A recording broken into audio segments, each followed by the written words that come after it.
বাঙালির কাছে weekend destination হিসাবে যে নামটি সবার প্রথমে উঠে আসে তা হলো দীঘা। দীঘা মানেই চোখের সামনে সমুদ্রের উদ্দাম রূপ ও উত্তাল জলরাশি ভেসে ওঠে। এই দীঘা তো তোমরা অনেকবার গেছো, দীঘার সমস্ত দর্শনীয় স্থানগুলো ঘুরে দেখেছো কি? আজ আমি এই ভিডিওর মাধ্যমে দীঘার সমস্ত দর্শনীয় জায়গাগুলো তুলে ধরবো। আমরা এখন এসেছি দীঘা মোহনায়।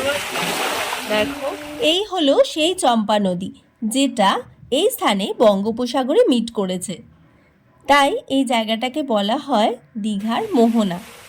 এখানে ওল্ড দীঘা এবং নিউ দীঘার থেকে তুলনামূলকভাবে লোক সংখ্যা অনেকটাই কম। দীঘার মোহনায় আসলে ভোর ভোর আসাই ভালো, তাহলে তোমরা এখানে মাছ ধরাও দেখতে পারবে, আবার এখানের বাজার থেকে মাছ কিনতেও পারবে। এখানে মাছের দাম অনেকটাই কম। আর এখানে আসলে তোমরা বাম হাতে পেয়ে যাবে সুন্দর শান্ত নদী, আর ডান হাতে পেয়ে যাবে উদ্দাম উত্তাল সমুদ্র। এর সৌন্দর্য কিন্তু অপার। যাই হোক, আমরা মোহনার সৌন্দর্য উপভোগ করবার পর মেন রোড ধরে এগিয়ে চললাম আমাদের পরবর্তী ডেস্টিনেশনের দিকে। আমরা যখন এই স্থানে এসে পৌঁছালাম, আমরা জানতামই না এখানে একটা মন্দির আছে। আমাদের যিনি টোটো চালক ভাই, তিনি বললেন এখানে একটা খুব ভালো পুরনো মন্দির আছে। তো এখানে আসার পরে দেখলাম লেখা রয়েছে শ্রী শ্রী নায়কালী মাতার মন্দির।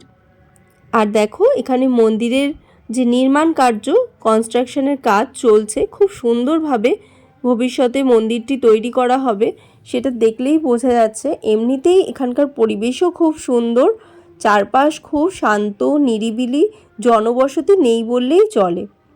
মন্দিরের বাইরে দাঁড়িয়েই মন্দিরের মায়ের কাছে প্রণাম করলাম। ভিতরে প্রবেশ করলাম না, কারণ এখন অনেকটাই সকাল, সবে সবে মন্দির খুলেছে আর মন্দির পরিষ্কার পরিচ্ছন্ন হওয়ার কাজ চলছে। মন্দিরের প্রণাম করে আমরা এগিয়ে চললাম পরবর্তী ডেস্টিনেশনের দিকে। আর ডান হাতে দেখো সেই শ্রী শ্রী নায়কালী মাতার মন্দিরটা দূর থেকে দেখা যাচ্ছে। এটা এখনও পুরোপুরি তৈরি হয়নি, কিন্তু যখন তৈরি হয়ে যাবে এই জায়গাটা কিন্তু খুব সুন্দর হবে। এখন আমরা মেরিন ড্রাইভ, এই রোডটার নাম, এই রোডটা ধরে এখন ছুটে চলেছি।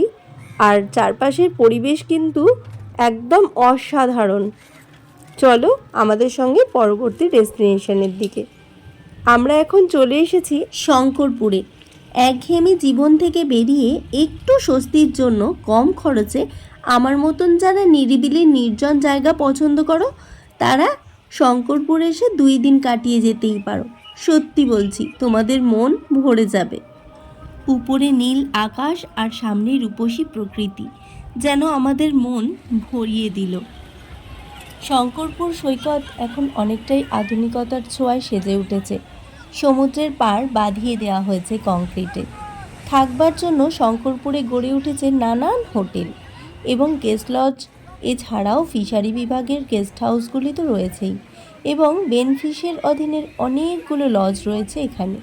থাকার জন্য ছোট ছোট রয়েছে অনেক হোমস্টে। তাই এখানে বেড়াতে এসে যদি 2-1 দিন থাকতে চাও, তাহলে কিন্তু চিন্তা করবার কোনো দরকার নেই।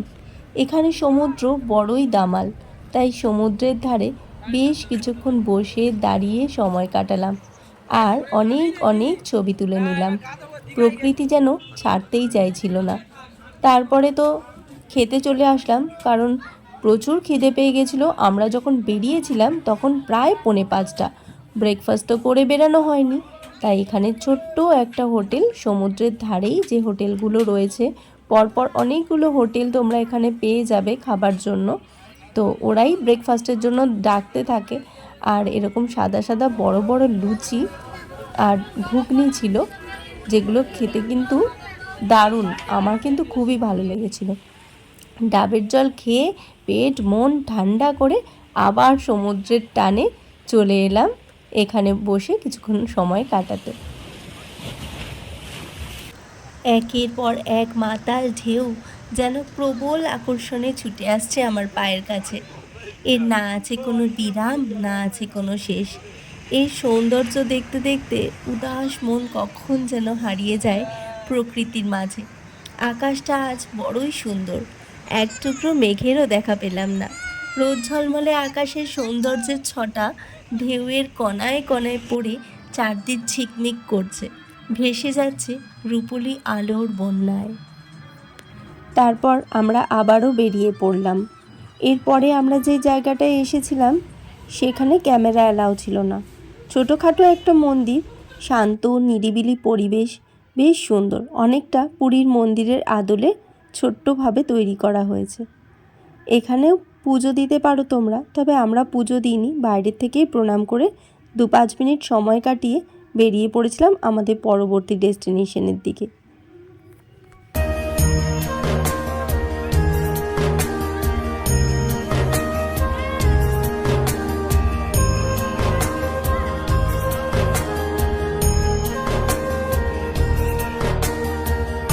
পৌঁছে গেলাম চন্দনেশ্বর মন্দির। তালসারি যাওয়ার পথেই তোমরা এই বাবার মন্দির পেয়ে যাবে। কথিত আছে এই মন্দিরের মহাদেব খুবই জাগ্রত। যেখানে একসময় হোগলা পাতার জঙ্গল ছিল, সেখানেই মন্দিরের নিচে বিরাজমান রয়েছেন দেবাদিদেব মহেশ্বর। মহাদেব এখানে চন্দনেশ্বর রূপে পূজিত হন। আর সন্ধ্যায় এখানে মহাদেবকে অন্নভোগ প্রদান করা হয়। মূল মন্দির ছাড়াও রয়েছে বেশ কিছু ছোট ছোট মন্দির। আর এখানে তোমরা মন্দিরের বাইরে অনেক দোকান পেয়ে যাবে, যেখানে পুজোর ডালা পেয়ে যাবে। আমরা এখান থেকেই পুজোর ডালা, ধূপ, ফুল, গঙ্গা জল সব কিছু নিয়ে এখানে বাইরেই সব কিনতে পাওয়া যায়। মন্দিরের ভিতরেও প্রচুর ছোট ছোট দোকান আছে।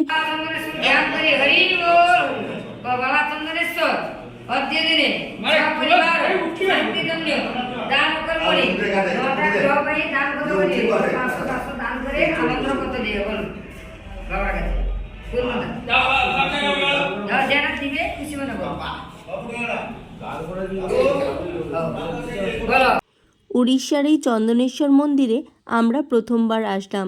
দেবাদিদেব মহাদেবের চরণে পুজো দিয়ে তালসারির উদ্দেশ্যে রওনা দিয়েছিলাম। তখন প্রায় দুপুর 11:30-12টা হবে। চন্দনেশ্বর মন্দির থেকে তালসারির দূরত্ব ওই 3.5 কিলোমিটার মতন। টোটোতে আমাদের 8 থেকে 10 মিনিট মতন সময় লেগেছিল।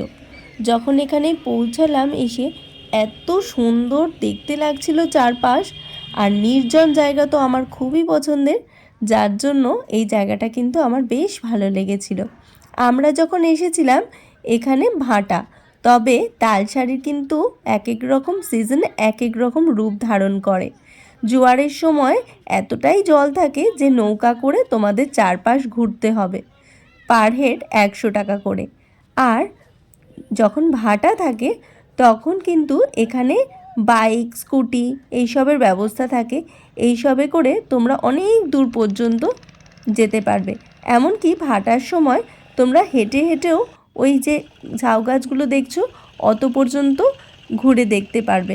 এখানে ছোটোখাটো অনেক দোকান আছে, অনেক রকম জিনিস তোমরা কিনে খেতেও পারো, আবার বাড়ির জন্য নানা রকম সরঞ্জাম কিনেও নিয়ে যেতে পারো।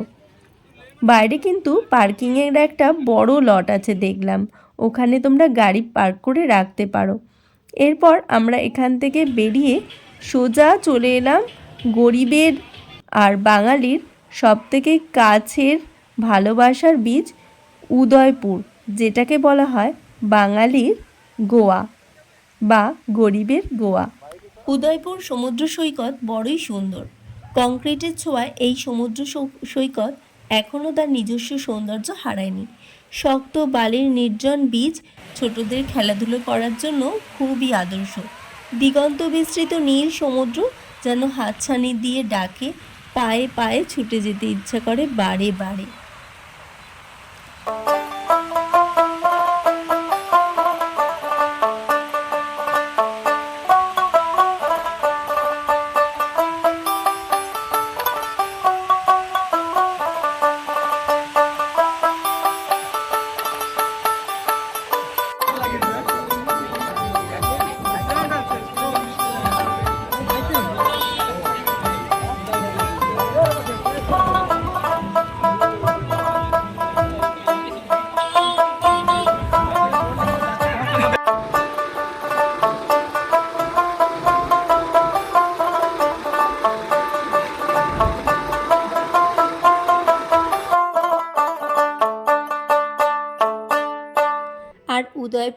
থেকে স্কুটি, বাইক সমস্ত কিছু ভাড়া দেওয়া হয় মাত্র 200 টাকার বিনিময়ে। এখান থেকে স্কুটি নিয়ে সমুদ্রের পাড় বরাবর তোমরা তালসারির লাল কাঁকড়া দেখে আসতে পারো। এখানে সম্পূর্ণ ফাঁকা জায়গা আর চারপাশে ছোট ছোট লাল কাঁকড়া, তোমাদের খুবই ভালো লাগবে। এখানে আছে নানান ধরনের ওয়াটার রাইডস। খুব কম খরচেই তোমরা এই ওয়াটার রাইডসগুলো ট্রাই করতে পারো। সমুদ্রের ধারে খুব জোরে করে মিউজিক বাজছিল, আর এখানে তোমরা সমুদ্রের জলে পা ভিজিয়ে লাঞ্চটাও সেরে নিতে পারো। খুব সুন্দর একটা জমজমাট পরিবেশ। Bye bye Udaipur, bye bye. চলো চলো চলো চলো, বাই বাই করে দিয়েছি। সবগুলো সাইট সিন কমপ্লিট করে যখন আমরা দুপুরে হোটেলে ফিরলাম তখন প্রায় 1:30। তাড়াতাড়ি স্নান সেরেই হোটেলের নিচে চলে গেলাম রেস্টুরেন্টে খাওয়া দাওয়া কমপ্লিট করতে। খাওয়া দাওয়া সেরে লম্বা ঘুম দিয়ে ঘুম থেকে উঠে ফ্রেশ হয়ে বেরিয়ে পড়লাম ওল্ড দীঘার উদ্দেশ্যে। সমুদ্রের পাড় বরাবর টুকটাক কেনাকাটা করতে করতে আর খাওয়া দাওয়া করতে করতে আমরা হেঁটে হেঁটেই চললাম নিউ দীঘা থেকে ওল্ড দীঘা। অভিজ্ঞতাটা কিন্তু বেশ ভালো ছিল। তোমরাও আসলে অবশ্যই নিউ দীঘা থেকে ওল্ড দীঘা সমুদ্রের তীর বরাবর হেঁটে এসো, ভালো লাগবে কিন্তু। এখান থেকে টুকটাক অনেক খাওয়া দাওয়া আর কেনাকাটা করেছিলাম। সব থেকে যেটা বেশি ভালো লেগেছিল সেটা হচ্ছে এখানকার কাজু কুলফি। তোমরা আসলে অবশ্যই ট্রাই করো, আর যারা ট্রাই করেছো তারা জানিও তোমাদের কেমন লেগেছে। আমার কিন্তু বেশ ভালো লেগেছে। এখানে সমুদ্রের ধারে বসে রাতের সৌন্দর্য উপভোগ করছিলাম, আর একটার পর একটা খাওয়ার তো ছিলই। কখনো পাকোড়া, কখনো বা ফিশ ফ্রাই, আবার কখনো বা আইসক্রিম। একটার পর একটা খাওয়া আর গল্প করতে করতে কখন যে রাত 10টা বেজে গেছে টেরই পাইনি। যাই হোক, এবছরের মতো আমাদের দীঘায় ঘোরা কমপ্লিট হলো। জানি না এই বছর আর আসা হবে কি না। সমুদ্রকে বিদায় জানিয়ে আমরা হোটেলের উদ্দেশ্যে রওনা দিলাম একটা টোটোয় চেপে। আজকের ভিডিওটা কেমন লাগলো অবশ্যই কমেন্টে জানিও। ভিডিওটা ভালো লাগলে একটা লাইক করে দিও। নতুন বন্ধুদের চ্যানেলটা সাবস্ক্রাইব করে পাশে থাকার অনুরোধ জানালাম। চলো আজকে এখানেই বিদায় নিই, আর ভিডিওটা এগিয়ে নিয়ে যাব না। আর বন্ধুরা, তোমরা ভালো থেকো, সুস্থ থেকো, এটাই কামনা করি। চলো আজকের মতন tata, bye bye, good night.